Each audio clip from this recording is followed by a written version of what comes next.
Ionizing radiation లేదా alpha particle. ఇవి radio active డికేలో alpha కణాలు ఉత్పత్తి చేయబడతాయి. ఇవి 2 ప్రోటాన్లు మరియు 2 న్యూట్రాన్లతో తయారు చేయబడి ఉంటుంది. ఎలక్ట్రాన్లు ఉండవు.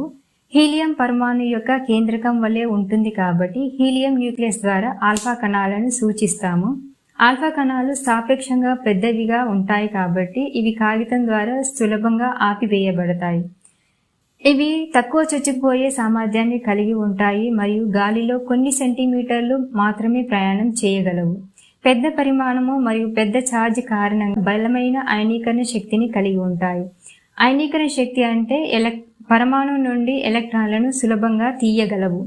రెండో రకం అయనైజింగ్ రేడియేషన్ బీటా కణాలు లేదా బీటా రేడియేషన్లు. ప్రకృతిలో బీటా రేడియేషన్లు అనేవి ఎలక్ట్రాన్ల వలె ఉంటాయి.